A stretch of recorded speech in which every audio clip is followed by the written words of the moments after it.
Professor Xasan Sheekh Cali Nuur oo ka mid ah aqoonyahanka Soomaaliyeed ee ku dhaqan magaalada Muqdisho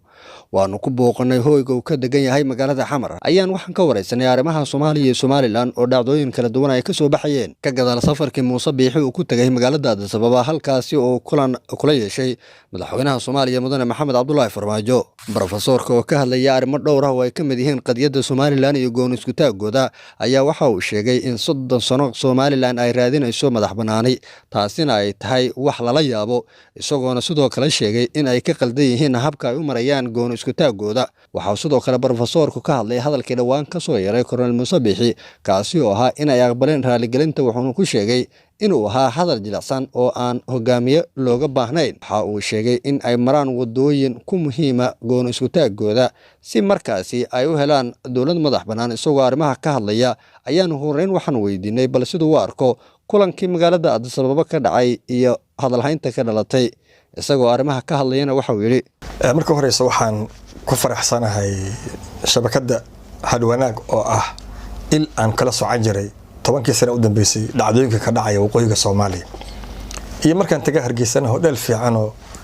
hadwanaag la dhaha ku yeelan maalmo badan ka qaday haddana insha Allah waa tagi doona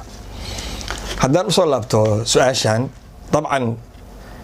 sida qof kasta Soomaaliya og yahay siyaasadda Soomaaliya guud ahaan gaar ahaan waqooyiga oo maalmo deganeed ayaa hal mar waxa lagu kiciyay mawjad siyaasadeed oo dadka Soomaaliyeed ay meelo kala duwan iyo siyaabo kala duwan ay u arkeen arintaasi waxay ka dhalatay markii kulan aan qorsheysnayn sida aan xogta ku hayo gaar ahaan dhinaca madaxweyne Muuse Biixi lagu qabtay xafiiska ra'iisul wasaaraha ee Ethiopia kadibna laga hadlay arrimihii quseeyay Soomaaliya guud ahaan gaar ahaan waqooyiga koonfur dabcan villa Soomaaliya markii ay Muqdisho ku soo laabatay waxay sheegtay in kulan ku dhacay laakiin wax faahfaahin kama bixin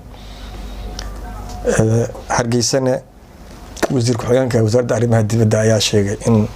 arrinku uu ahaa kulan lagu kulmay xafiiska ra'iisul wasaaraha oo xaqiiqdana u dhow laakiin siyaasiyiinta Soomaalida ayaa waxay uga falceliyeen siyaabo kala duwan waxaan rabaa marka koox gaara oo si xun u dhigtay taariikhda iyo halgankii waqooyiga ka dhacay waqooyiga Soomaaliya iyo rajiimkii faasidka ahaa dhibaatada ka geystay waxaan ka codsanaynaa marka hore walaalaha reer waqooyi inaysan noo qaban haddana reer koonfureed haraagii rajiimka iyo aragtidooda kuma raacsanin mana aqbalsanin way halkaas professoran ka dhex galo maxaad kala jeedaa haraagii rajiimka waxaan kala jeedaa waxa jooga Muqdisho dad rajiimkaas oo faasidka ah oo dumarkii iyo caruurtii ku noolaa Burco iyo Hargeysa ku gowracay diyaarada ka kacay airportka Hargeysa isla Hargeysa duqeynay oo aan waxba aan kala reebin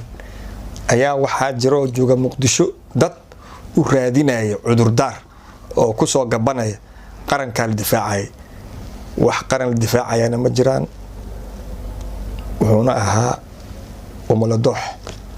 dadka marka sidaas taageersan marka ee warkaas qaba haddaan nahay Soomaali dabaqada wax garata nimankaasi nagama tirsana dufna ku baxdo xaga dhig marka waxa ku soo hartay aragtidii kaleeto ee Soomaaliya dabcan Muuse Biixi waa ka hadlay Muuse Biixi marka wuxuu ka hadlay hadal uu madaxweynaha Soomaaliya asagoo shir jooga uu soo dhaxgeliyay oo aan munaasabad loo sameyn oo aan sidii loogu talagalay u dhameystireen oo ahay dhibaatada ka dhacday waqooyiga Soomaaliya dawlad baa geysatay marka anoo ka wakiila Soomaaliya oo koonfureed raalaha liiga ahaado haddana wuxuu daba dhigaa haddana kuwii dhinaca kale ka dagaalamayaan soo cudur daartaan taasoo ka soo horjeeda dhaqanka Soomaalida oo dhaqanka Soomaalida haddii ay tahay aad ma qaadatay inaad khalad gashay oo aad cid kale weydiisanayso saamaxaad iyo cudurdaar lama weydiiyo in ay ayadana cudur daarato marka cudurdaar iyo garnaqsi labay kala tahay marka madaxweyne Farmaajo maadaama aanu si fiican u aqoon dhaqanka Soomaalida wuxuu isdaba dhigay cudurdaar iyo garnaqsi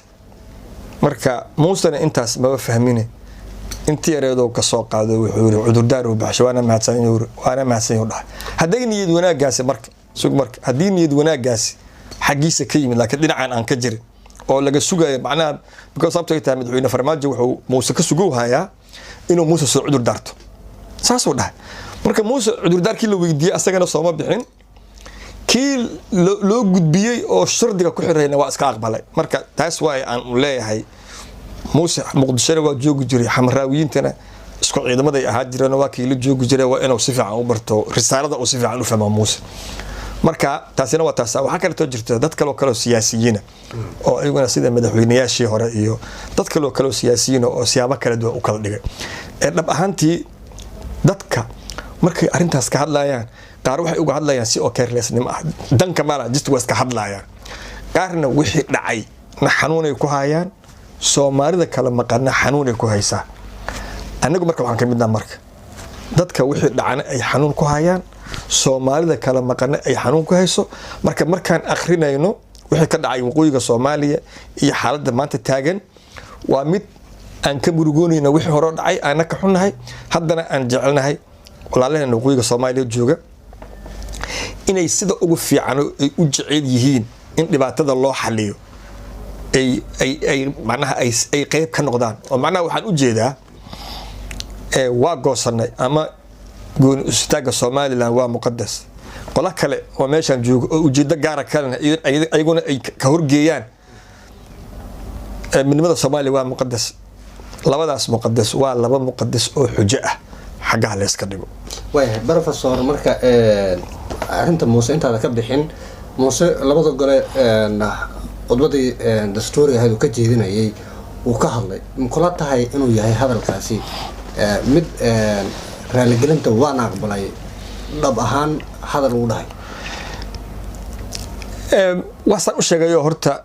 Muuse waxaa laga rabaa in marka uu ka hadlayo dhibaatada Soomaaliya uu ka hadlayo oo uga hadlo si aqliyaysan waxaan uga jeedaa inuu iska dhaafo waana la dilay waana la duugay qobraal soo bixiyay 30 sano kadib taasi ma shaqaynayso Muuse waxaa laga rabay inuu keeno fikir siyaasi ah oo keeni kara laba arrimood midkood looma sameyn Somaliland in lagu celiyo waana la dilay waxaa loo sameeyay in lagu dhiso qaran la dhaho Somaliland oo la dhaho the Republic of Somaliland oo calan leh oo jamciyadda qurumaha iyo ururka midowga Afrika iyo jaamacadda Carabta calankeedu ka lusha loogu talagalay su'aal wadadaas ma lagu taagan yahay oo xaqiiqo ahaantii sida qaran lagu noqdo ma laga shaqeeyo hay mas'ala laga shaqeeyo hay Muuse waxaa la rabaa inuu arinkaas oo address gareeyo oo si sax uga hadlo kama hadlin Muuse waxyaabo cosmetic ah oo waa la imaan lama imaan karo iyo ma yeelayna lama rabo madaxweyne Muuse iyo dadka la jooga iyo xataa xisbiyada mucaaridka wadani iyo kiikal muxuu Faysal Ali Waraabe ucud iyo kulmiye saddexda xisbi qaran waxaa laga rabaa inay yeeshaan siyaasad midaysan oo ku aadan sidii dhibaatada waqooyiga Soomaaliya loo xalli lahaa oo aan ahayn midnimad inaan goosano waa muqaddas بمعنى آخر وحان أجيدا إني أقبلان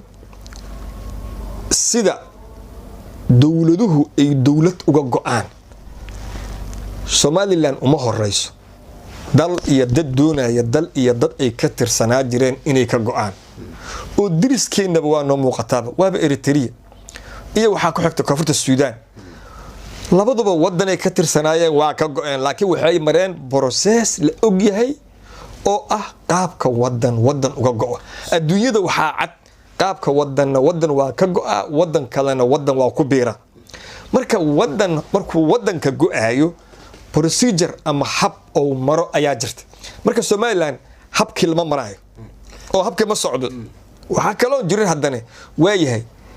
go'i mayno laakiin waxaan rabnaa Soomaaliya inaan la noolaano laakiin sida anagu aan rabno oo shuruudahanaan wadanaane ma socoto sidaas marka ma soconaysa marka waxaa loo baahan yahay si kooban inay laba arrimood midkood ay sameeyaan ta koobaad oo ah sida dawlad looga gooyo dawlad inay raacaan oo sidii wadadii ay Eritrea martay oo kale inay maraan ama inay yiraahdaan maya markaas fiiri markaas ay dhahaan oo ay hadhow Soomaaliya ay ka go'aan anaga waxaan u aqoonsanaynaa walaalaheen dawlad ah oo na garab degan oo wadankoodana iskale keenana nalale waa ogolna koodana qaateen keenana hanala lahaadeen laakiin waa markii ay dawladnimada u maraan wadadii saxda ahayd taasi waa mid kale waxay tahay hadayna taasi u fududeen ama muran ka yimaado walba intay Soomaaliya yimaadeen ha yiraahdeen Soomaaliya shirka Djibouti ma aqoonsanin kii ay bagaatin ma aqoonsanin dastuurkiina ku meel gaarkaana ma aqoonsanin hadda shir qaran la qabaha